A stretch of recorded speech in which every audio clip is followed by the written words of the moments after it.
My name is Maya Johnson. I am 22 years old, and last month I sued my own parents because my mother spent my inheritance on my sister's dream wedding. That money was not a casual gift. It was every hour my grandmother spent working double shifts, every quiet promise she whispered to me about getting out of our small neighborhood and building a life on my own terms. It was supposed to be my way into grad school, my ticket to a future in science, not a backdrop for flower walls and champagne fountains. The first time I realized something was wrong, I did not find a missing number in a spreadsheet or an official letter in the mail. I heard my mother laughing in the kitchen, describing Lena's fairy tale entrance and the custom floral arch to a wedding planner while casually saying, "Yes, we can stretch the inheritance. Maya will understand. She has time. This wedding is now." I stood frozen in the hallway, listening to the price of my future being sliced into centerpieces and cocktail hours. By the time I checked the account and saw the balance gutted, the betrayal did not feel like a misunderstanding. It felt like a decision, a choice to prioritize my sister's perfect photos over my education, my independence, my life. I did not scream. I did not collapse. I opened a new tab on my laptop and typed one sentence into the search bar. Can parents be sued for misusing inheritance trust for education? Suing them was only the beginning. Because on the day of my sister's wedding, when the music stopped, the lights came up, and everyone turned to stare at me, it became the most horrifying wedding of their lives. Before I tell you exactly what I did at that wedding, tell me this. If your mother stole the future your grandmother died to give you, would you stay silent for the sake of family? Or would you burn the illusion to the ground and make everyone finally see the truth? My grandmother Eleanor used to say that numbers never lie, but people do. As a kid, I thought she was just being dramatic. Now, staring at the online banking screen and watching the balance in my education trust shrink line by line, I realized she had never been more right. I grew up in Chicago in a small old house that always felt a little too cramped for four people, and all of my mother's expectations. From as early as I can remember, my older sister Lena was the golden child. She was the one with the perfect hair, the perfect smile, the perfect grades in the subjects my parents understood. I was the quiet one who spent weekends in the library, falling in love with molecules and microscopes instead of prom dresses and social media. When Grandma Eleanor died, she left a sealed letter for me and a separate envelope for my parents. My letter was short, written in her neat, deliberate handwriting. Maya, this money is for your education only, not for a car, not for a party, not for anyone else. Promise me you will protect it, even if that means protecting it from your own family. At 18, I had smiled through my tears and promised. At 22, I realized exactly what she had meant. The first time my parents mentioned the wedding, it sounded harmless.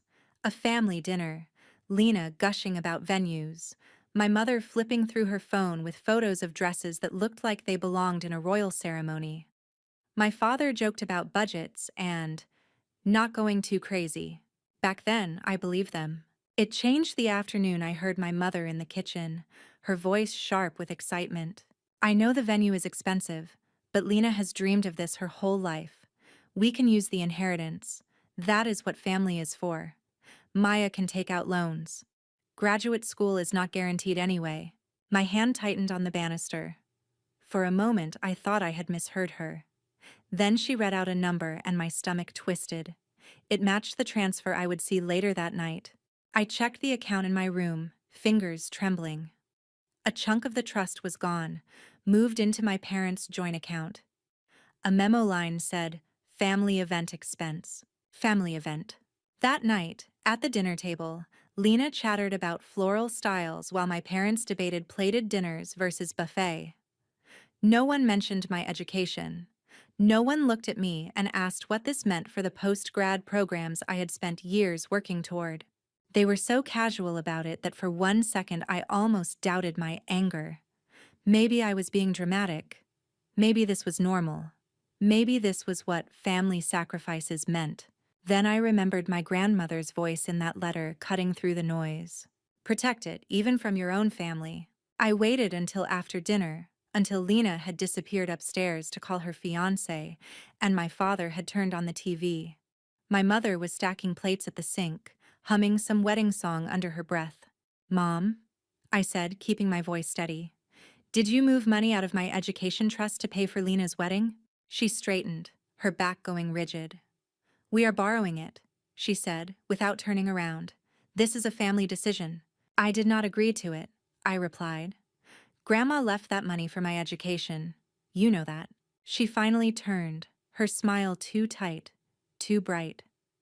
"You are overreacting, Maya. It is not like we emptied it. You will still go to school. Maybe not the most expensive program, but you will be fine. Your sister's wedding is important. She is starting a family. And I am starting a life," I shot back. "Why does her fairy tale matter more than my degree?" My father muted the TV with an annoyed sigh. "Because this is happening now," he said. "Your grad school is hypothetical. Lena's wedding is in 3 months. We cannot tell hundreds of people to cancel because you do not want to compromise." That word, compromise, stung more than any insult. As if I was being unreasonable by expecting my own inheritance not to be used as a wedding decoration.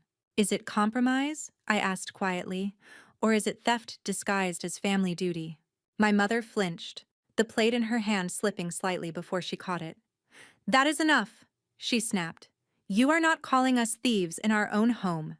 But the word was already out there, hanging between us and settling into the cracks that had always been there, just hidden under years of holiday photos and forced smiles.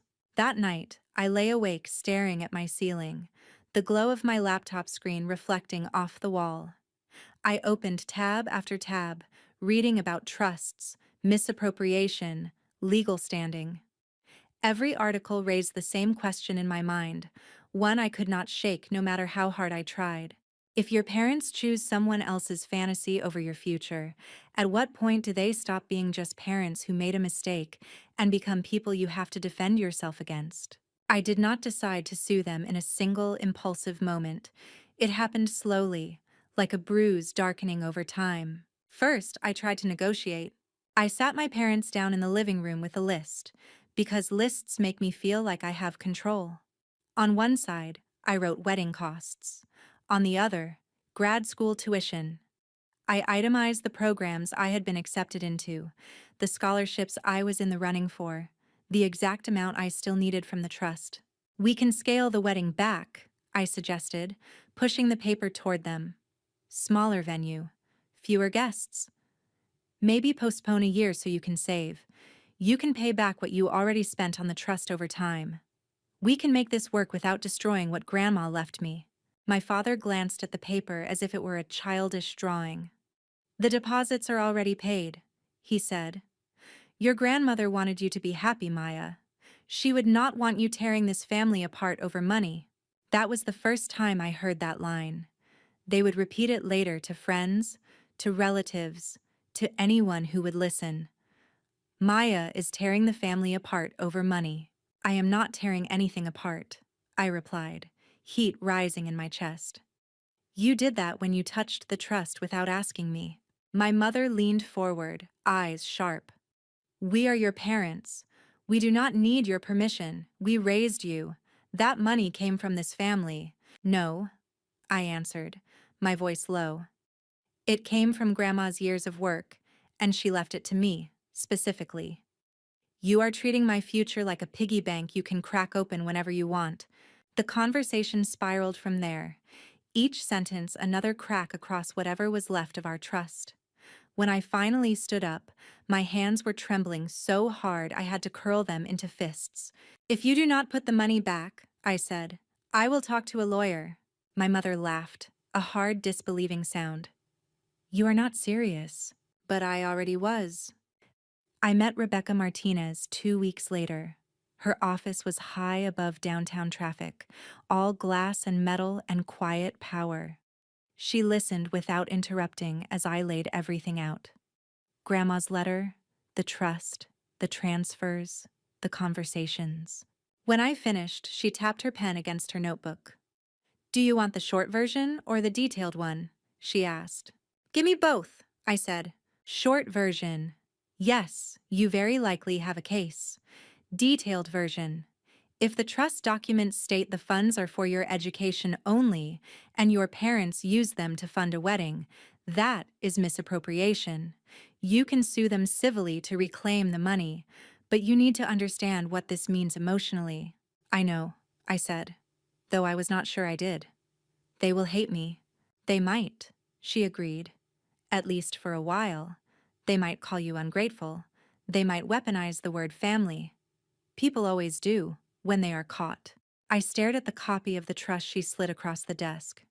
Grandma's signature stared back at me, steady even in death. "Can you win?" I asked. "I do not promise wins," Rebecca replied. "I promise to fight as hard as the facts allow. And your facts," she added, "are strong." That night, Timmy met me outside the library with 2 coffees and the kind of hug that makes you realize how tightly you have been holding everything inside. "So," he said, "did you actually hire a lawyer?" "Yeah," I answered. My mouth was dry. "I am filing a lawsuit against my parents." He whistled under his breath. "You know this is going to blow up everything, right?" "I know." I stared across the campus quad, watching groups of students laugh and push each other playfully. Their biggest problem today was a midterm or a bad date. Mine was whether I could still call the people who raised me my parents after this. "Then I am going to ask you something," Timmy said. "Not as your friend, but as someone who has watched you kill yourself to honor your grandmother's dream. If you do nothing and let them keep that money, will you still recognize yourself in 5 years?" The answer formed before I could stop it. "No," I said. "I will just be the girl who let them erase me." "Then maybe this lawsuit is not about money at all," he said quietly. "Maybe it is about making sure you do not disappear inside a story where you are always the one sacrificed." That sentence stayed with me through every document I signed, every email Rebecca sent, every icy look my parents gave me after they were served. When the papers officially arrived at the house, my mother barged into my room without knocking, her face flushed. "You actually sued us," she hissed. "Do you have any idea what this will do to us? To your sister? To our reputation?" "I know what you did to me," I replied, "and to Grandma's legacy." "You are going to ruin Lena's wedding," she snapped. "People will talk."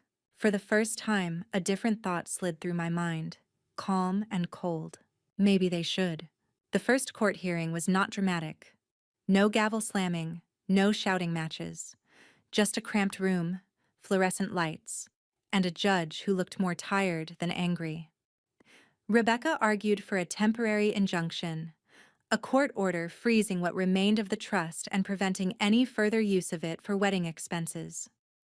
My parents' lawyer insisted it was all a misunderstanding, that the family would resolve things privately. The judge skimmed the documents, brows furrowing. "The trust language is clear," she said. "Funds designated solely for education. Until this case is resolved, all remaining trust assets are frozen. Any further spending from those funds will be considered contempt of court." My mother's jaw tightened. My father stared straight ahead, expression blank.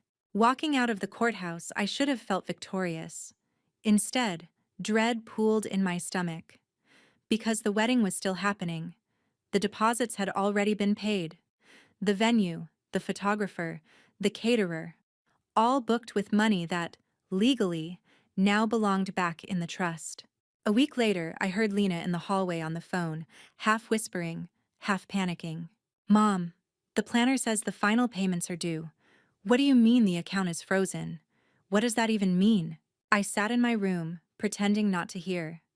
It was the first time the word consequences seemed to reach beyond me. That night, my parents called a family meeting. We gathered around the dining table like we had for birthdays and holidays, except no one smiled and the cake stand in the center was empty. "We have talked to our lawyer," my father began, folding his hands. "He says this whole thing is an overreaction. If you withdraw the lawsuit, we can fix this. The vendors will be paid. The wedding will go on. Your relationship with your sister does not have to be destroyed. Lena looked at me with eyes full of accusation. You are doing this to spite me, aren't you? You never liked how Mom and Dad doted on me, and now you finally found a way to punish everyone. My throat tightened. This is not about punishing you, I said. It is about fixing a violation of Grandma's trust. You had other options, my mother said bitterly. You could have talked to us. I did, I reminded her. You told me I was selfish. You told me family comes first. You just did not mean me. For a moment, no one spoke. Think about the wedding, Lena pleaded. About all the people coming, about Daniel's parents. Do you want them to see this mess? To see you like this? The old Maya would have flinched, would have apologized just for making everyone uncomfortable. The new Maya sat up straighter. If they see anything, I said slowly, it will be the truth. That my future was turned into a party budget without my consent. After that night, something hardened in my parents' eyes. They stopped trying to convince me and started trying to isolate me. Conversations would fall silent when I walked into the room. Relatives sent texts telling me to just let it go and not humiliate the family. I kept going to court. In one of our meetings, Rebecca leaned back and studied me. You know, she said, even if we win, your parents might not have enough liquid cash to restore the trust immediately. The judge could order them to sell assets, house, cars, savings. You are telling me my lawsuit could literally cost them their home, I said. Possibly, she replied. Does that change what you want to do? It should have. It did not. If they had told me before touching the trust, I answered, we could have found another way. They made the choice. I am just refusing to pretend it is fine. Rebecca nodded. Then we need to be strategic, not just right. That is when she brought up something I had not considered. The wedding date, she said. When is it exactly? In 6 weeks, I replied. She tapped the calendar, calculating. Based on the court schedule, it is very likely the ruling will come right before that weekend. If we win, and they still try to go ahead with the wedding using funds they no longer legally have, that is going to create a serious problem for them. Something cold and sharp settled into place in my mind, a thought I would have been ashamed of a few months ago. What if the problem happens in front of everyone? I asked. Not just in quiet legal letters.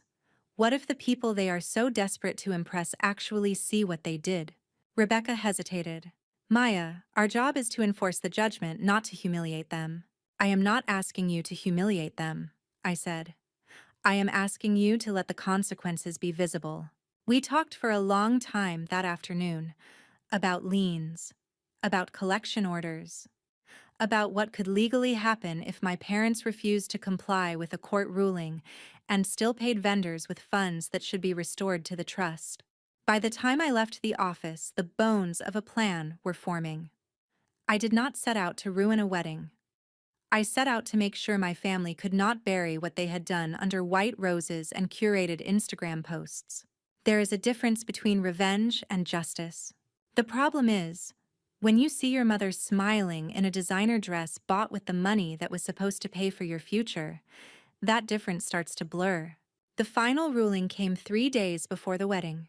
The courtroom felt smaller this time, as if it were shrinking around us. The judge read through the findings, voice firm and unhurried, while my parents sat in stiff silence. The court finds, she said, that the funds in question were designated exclusively for the educational advancement of Ms. Maya Johnson. The defendants, Karen and Michael Johnson, knowingly used substantial portions of those funds to finance the wedding of their other daughter, Lena Johnson, in violation of the trust's terms. My mother's face went pale. My father stared at a fixed point on the floor. Accordingly, the judge continued, the court orders that all misused funds, plus interest, be restored to the trust within 90 days. If necessary, this may include the sale of assets such as property or investments. Furthermore, any additional payments made from the trust toward the wedding, despite the earlier injunction, must be returned. Failure to comply will result in enforcement measures, including the placement of liens on property. The words should have felt like victory. Instead, they felt like a countdown. Outside the courtroom, Rebecca turned to me. "You won," she said. "This is as strong a ruling as we could have hoped for." "I know," I answered, "but they are still going to try to pull off that wedding." She did not deny it. "So, what happens?" I asked quietly. "If some of those vendors have not been paid in full yet?" "Then they are unsecured creditors," she said. "And if your parents cannot pay them because they have to restore the trust first, those vendors will have to decide whether to walk away or demand payment in other ways." We both knew what that meant. 2 days later, Lena sent me a message. "You are still coming to the wedding, right?" I stared at the screen. After everything, she still expected me to show up and smile for photos. I typed and deleted 3 different answers before settling on one. "I will be there." Because by now, not showing up would have been kinder than what I was planning. On the day of the wedding, the venue looked like a magazine spread. White roses, crystal chandeliers, champagne flutes lined up in neat rows. Guests drifted in wearing polished smiles and expensive perfume, oblivious to the legal storm swirling just beneath the surface. I wore a simple black dress and a necklace that had belonged to Grandma Eleanor. It felt like armor against the glittering excess around me. My parents avoided my eyes. My mother floated from guest to guest, laughing a little too loudly. My father focused on logistics, checking his watch, talking to the coordinator.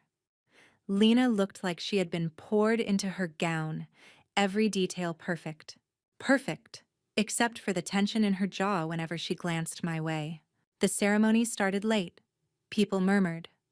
I stood in the back row, hands clasped, watching as Lena walked down the aisle on my father's arm, veil shimmering under the soft lights. When the officiant reached the part about witnesses gathered here today, I wondered how many of them would still want to be associated with our family by the end of the night. The plan did not belong entirely to me. It belonged to the system my parents thought they could manipulate without consequences. After the ceremony, while guests milled around taking photos, a court officer arrived. He was not in a dramatic uniform, just a discreet suit, holding a folder that weighed heavier than any bouquet. He spoke quietly with the venue manager first. From across the room, I saw the manager's expression shift from polite to alarmed. He gestured toward my parents. The officer followed. I watched my mother's smile freeze as he introduced himself and handed over documents. "Mrs. Johnson, Mr. Johnson," he said, "I am here regarding the enforcement of the court's judgment.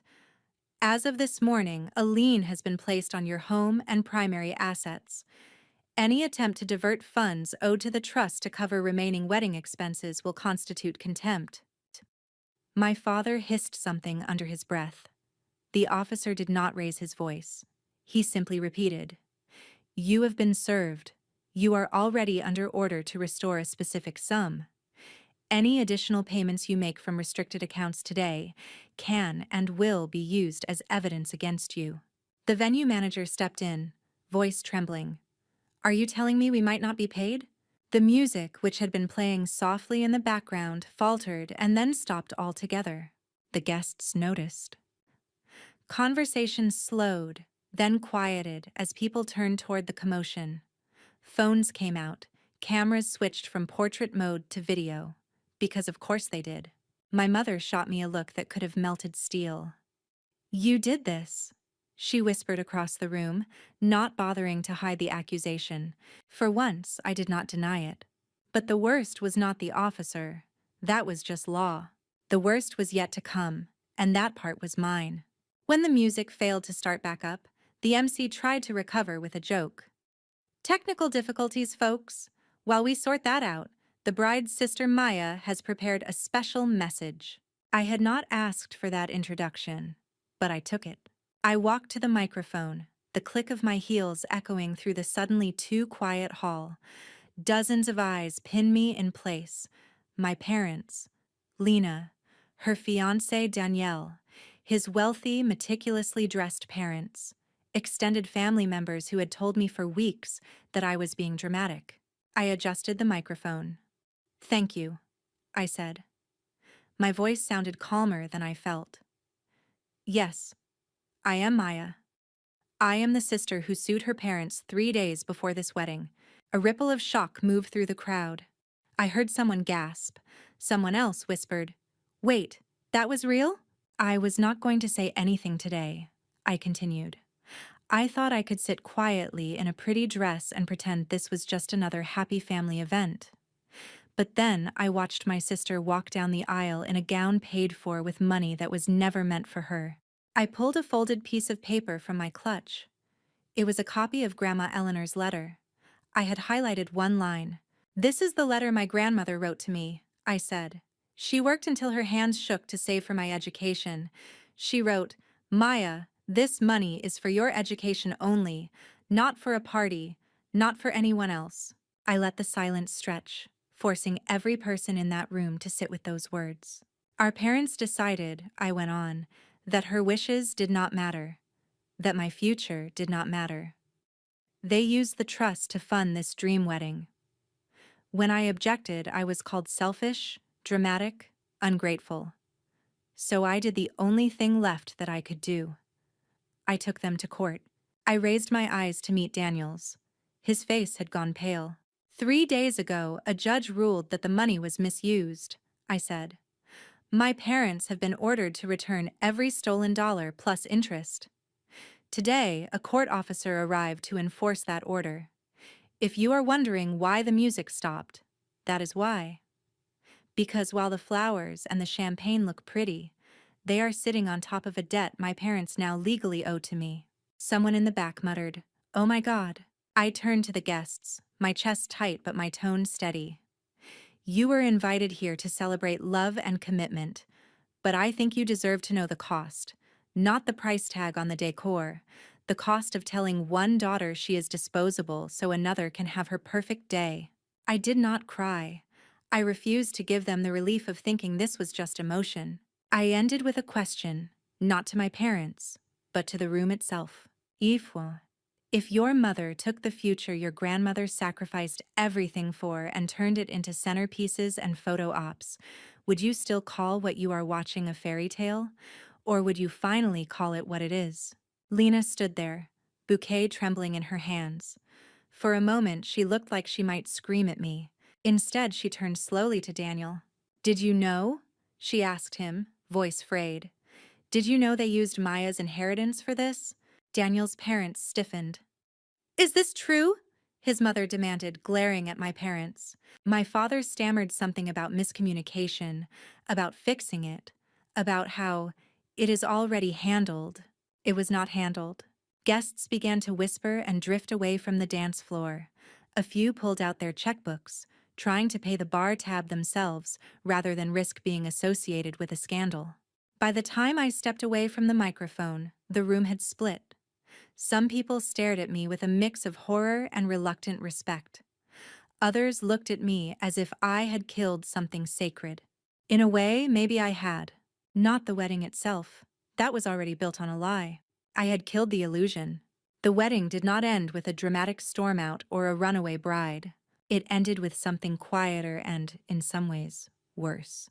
Vendors pulled my parents aside, asking about payment. The venue manager demanded assurances in writing. Daniel's parents insisted on a private conversation in a side room that lasted far too long. When they came back, Daniel's mother would not meet my eyes. Daniel himself looked like he had aged 10 years in an hour. The reception limped on in a strange, fractured way. A few cousins tried to dance. The DJ, paid in advance, played on, but the joy had drained out of the room. Guests left early, citing babysitters and early mornings. The bouquet toss never happened. The cake cutting felt mechanical. At the end of the night, I watched Lena sitting alone at a table, her makeup smeared, her perfect dress wrinkled. She did not come near me. I did not approach her. There are some conversations that cannot happen while the room still smells like roses and spilled champagne. 2 weeks later, I found out through mutual friends that Daniel had called off their honeymoon and postponed moving in together. Officially, they were taking time to process. Unofficially, his parents were furious that their son's first married night had featured a court officer, a lien, and a very public airing of financial betrayal. The legal consequences unfolded more slowly but hit harder. My parents were forced to list our family home for sale. It was the only way they could restore the trust within the 90-day deadline. They downsized to a much smaller condo on the edge of the city. My mother's friends, the ones she used to brag to about Lena's wedding details, gradually stopped inviting her to brunch. She claimed it was because they were busy. I knew better. People love a fairy tale. They love a scandal even more. What they do not love is being reminded that underneath the curated pictures, there might be victims. One evening, after the house had been stripped of most of our furniture, my father cornered me in what used to be the dining room. His voice was low, almost hoarse. "Are you happy now?" he asked. "You got your precious money back. The house is gone. Your sister's marriage is hanging by a thread. Your mother cannot show her face anywhere. Was it worth it?" The question landed like a blow. Not because I did not expect it, but because a part of me had been asking the same thing. I thought of late nights in the library, of the emails from grad programs, of the years I had spent believing that if I just worked hard enough, my family would be proud of me. I thought of Grandma Eleanor, hands rough from cleaning jobs, slipping an envelope under my pillow with $50 and a note that said, "For books. No one else gets a say." "I do not know if worth it is the right phrase," I replied finally. "Nothing about this feels good, but I know it would have felt worse to pretend nothing happened, to smile in the background of all those wedding photos knowing my future was the price of their happiness." His shoulders sagged. "We were trying to help your sister," he muttered. "We thought she deserved something beautiful." "And I did not?" I asked. "Did you ever even imagine a beautiful life for me that did not involve sacrificing it to keep the peace?"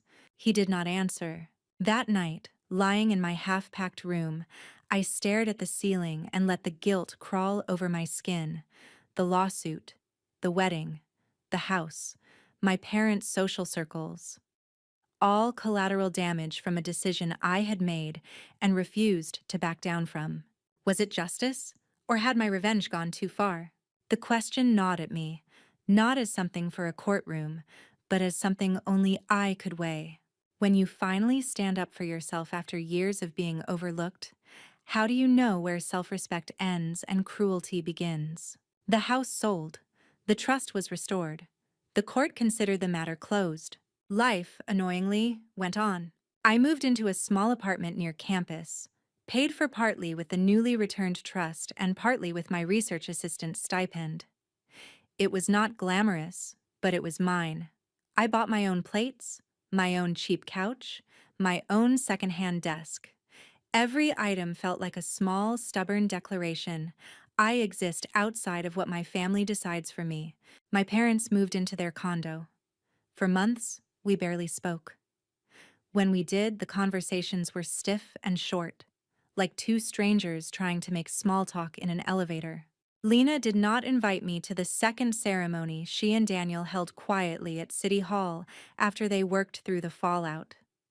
I saw the photos online, a simple white dress, no elaborate venue, no walls of flowers, just the two of them, a courthouse, and a caption about choosing what really matters.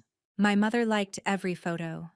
My father did not have social media, but I imagined him looking over her shoulder, pretending the background of his daughter's new life did not include a lawsuit and a sold house. One evening, months later, my mother asked to meet me alone. We chose a coffee shop far from our old neighborhood, where no one would recognize us as the family that had turned a wedding into a public trial. She looked older than I remembered. Not because of time, but because of the weight of choices that could not be undone. "I am not here to ask for money," she said immediately, as if she knew that was my first fear. "And I am not here to blame you. I have done enough of both."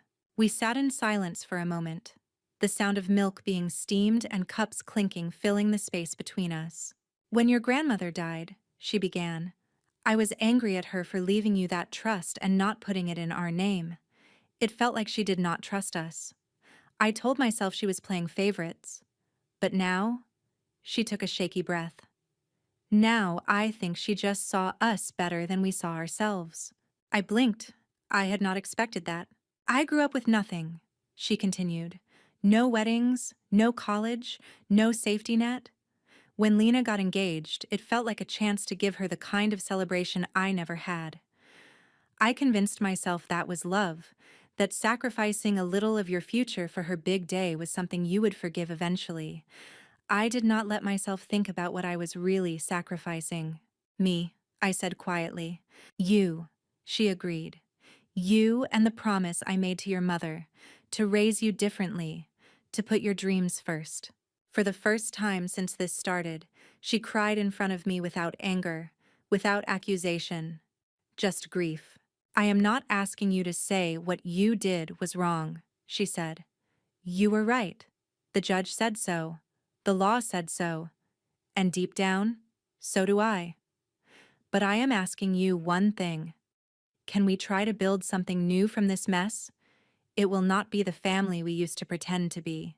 Maybe it can be something more honest. I thought about saying no, about staying aligned with the cold, clean lines of the court ruling and never letting my heart complicate things again. Instead, I took a different kind of risk. We can try, I said, but I am not going to erase what happened. I am not going to pretend the house did not get sold, or that Lena's wedding was not built on my inheritance. I need you to stop calling what I did ruining things, and start calling it what it was, defending myself. She nodded slowly. I can do that, she whispered. I am still learning how to see you as more than the quiet daughter who will always understand.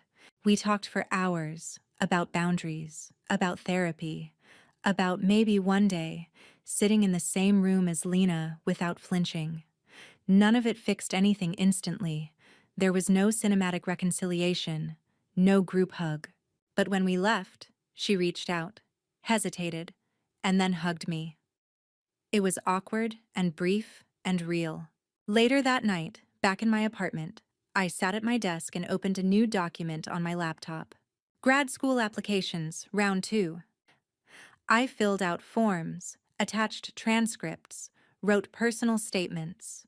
In each essay, somewhere between describing my research interests and my career goals, I left a small, quiet space for the story I never explicitly told admissions committees, the one where I had to choose between being the good daughter and being a person with a future that belonged to her.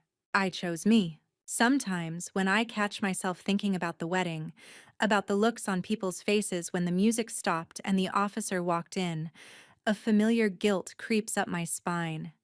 It whispers that I went too far, that I should have kept the peace, that no amount of education is worth a broken family. But another voice answers now. It sounds a little like Grandma Eleanor. It sounds a little like my own. It says, families that only survive if one person silently sacrifices everything are already broken. So here is the question I will leave you with, the one I still do not have a perfect answer for.